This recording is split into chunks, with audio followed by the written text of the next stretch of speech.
All right, jumping into another match against the Ronso Fangs. So we're actually now level 94, and I cannot stress to you guys how little we've improved. I don't even have anything to bring up. I think we got more HP to add to our like already thousands of HP.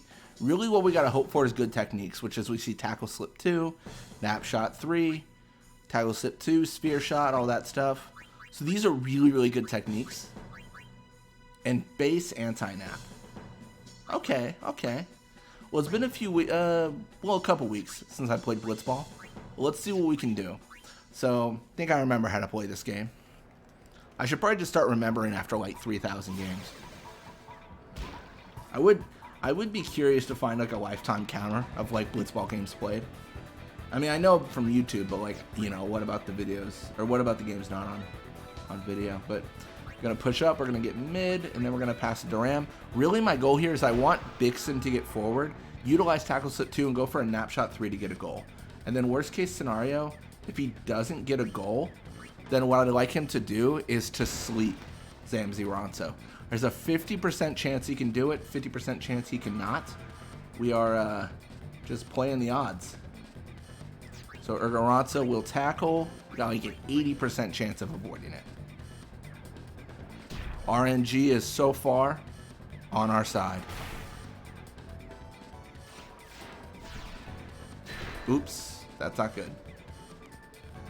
Alright, well, you know what? You got to go for it sometimes. And then we're going to flatline here. And the whole goal of this is we're bringing Balgerda and Duram up because we want to challenge newbie Ronso. We want to challenge all the Ronso. We want the Ronso to be perpetually challenged. Just everyone on them at all times, constantly forcing encounters. That's the goal. Oh, geez, they might... Okay, they're maintaining midfield. So that's actually really good for us. Because what that shows me is that they're kind of afraid to push forward. And then this, in turn, gives us the opportunity to run all-out defense. So through an all-out defense, this is going to pull Duram back. Well, technically Balgerda too. But we're going to pull Duram back. Bixen, Grave, we want everyone to stop our guy. Honestly, this is not going so great because like the fact that our guy is in this position is a problem. We wither our guy's pass, which, I mean, to be frank, it means absolutely nothing. I mean, it's just not too relevant. Withered again, interesting. Pass to Basik. I think we just retain the same strategy. I don't know. I'm kind of nervous, honestly. I don't feel comfortable with our current situation. It going invisible is okay. This really just depends now. Like, is my skill at avoiding invisible shots good enough to avoid this goal? You know, like, am I going to block it? If it doesn't go invisible, do we have enough stat to stop it? Nope, it's invisible.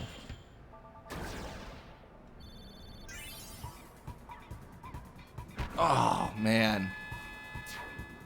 I couldn't stop it. Which is a shame, because we probably would actually stop the regular shot. We just couldn't stop that one. So we're actually going to run the auto counter. Whole goal is just to bring our players forward as much as we can. Yeah, this is it's always kind of tough, because we're fighting from behind now, right? Like, we're already down. We're already losing. This is not how I envisioned our grand success. I passed to Grave. This might be foolish. It really depends on what their midfielder does and what Bixen does. I think that's good. It gives us a little bit more leeway, a little bit more room. Bixen can now play aggression.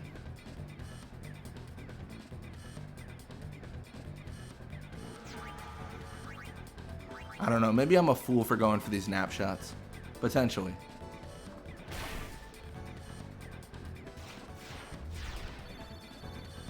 It does feel at a certain point that just, like, nap is our option, right?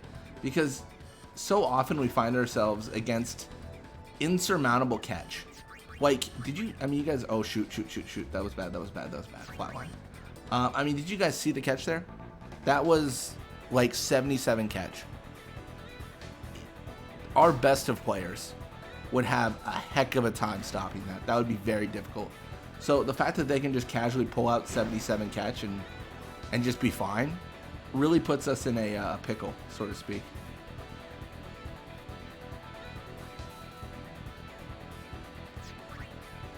So I think we're going to be able to steal the ball here, but I also think that it might not matter.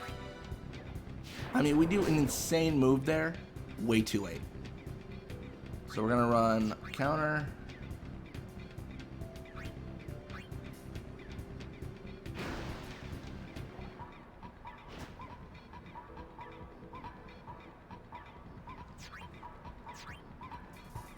Oh, wow. Didn't trigger. That's a shame. Don't love that.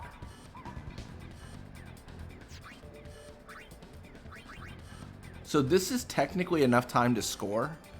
Although I don't think we will, because I think we have a spin ball.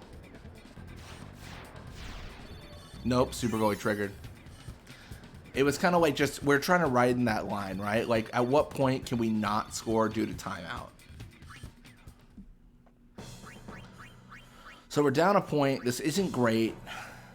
The reason I really have a problem being down a point in this game is because I feel like things couldn't be better for us. You know what I mean? I feel like we're good. All our techniques are great. If we painted the perfect scenario, this would be it. Except maybe no anti-nap on Zamzi. So the fact that we lose still is really discouraging. I think we should be finding. Oh no, I don't want to do that. No. Auto counter. I think we should be finding happiness in that we retained our techniques in the second half.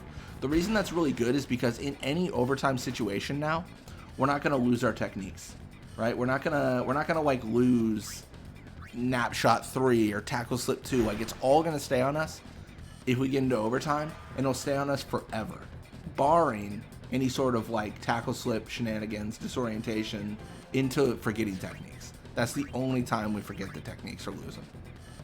So drain tackle comes through. It does miss Bixen, and Bixen has a pretty much a free shot on goal with no degrading of shoot. This is as good as we can get. And it's good enough. That's 1-1. We're back in the fight. We're back in the war.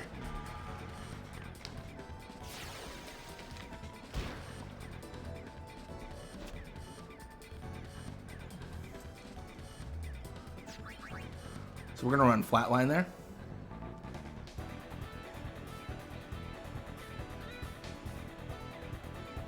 So Bixen's going to tackle through. You're going to see Grave do much of the same. Pass to Basik. This is a little bit concerning because obviously Basik scored the last goal, had an invisible shot. I didn't check his techniques this time, but, you know, still an issue. Pass to our guy Ronso. Okay. We're running the all-out defense because we really need to apply pressure. 100%. We need to make them feel the pain. Perfect. So we're gonna run auto counter. Now here's the riddle. How do I get through? I think this is how I get through. I think we abuse an 80% rate of avoiding tackles and push through.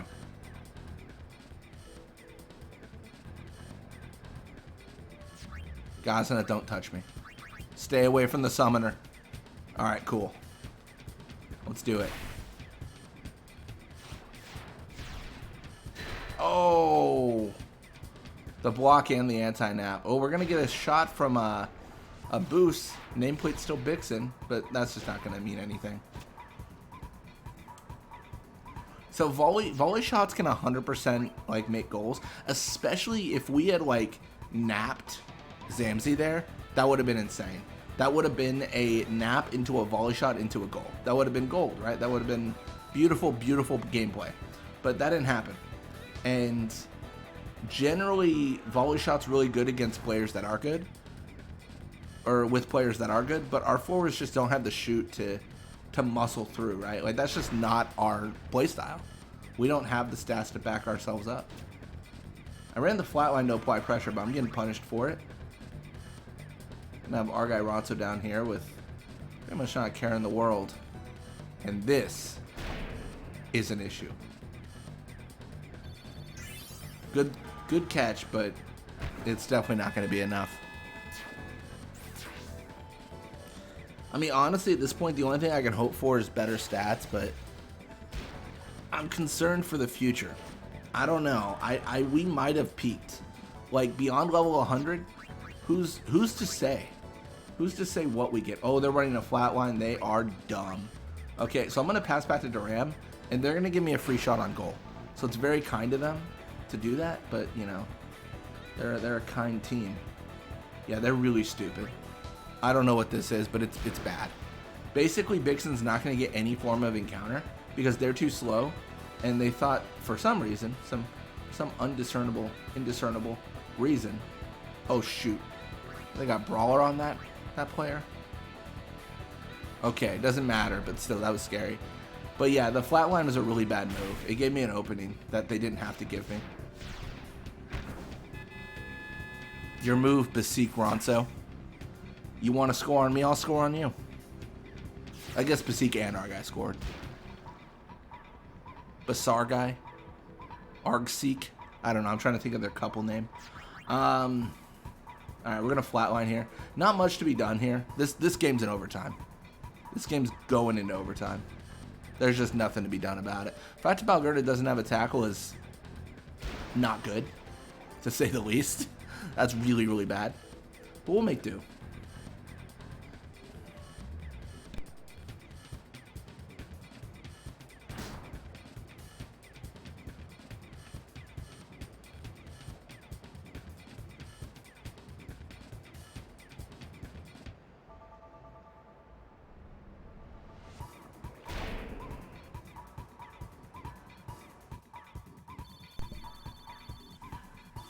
And overtime, here we come. Oh man, this is what, we're like 15 levels away from them right now. Gosh, remember when we were like 30? You guys remember that? That was insane. Oh wait, no, we're 25. Okay, that makes you feel better actually, because I forgot they're not 109, they're 119. Completely forgot about that. For some reason I thought they were 119. So anti-nap. I mean, I didn't expect them to change. So our techniques don't change. Theirs also don't change. It's kind of like this weird like overtime thing where, I mean, I understand why ours don't change. Don't get theirs. So the reason ours don't change is because we have the Luca Goers playing a game side by side with us in the other tournament bracket. And that's how I force the randomization of our techniques, right? But because we're in overtime, the other Luca Goers team isn't in overtime. Like they're not, so they don't have to change their techniques. I think debatably, if I guess if I set the other bracket to be Goers versus Fangs, potentially we both change our techniques in overtime. Not sure. I think we're fine there. No way.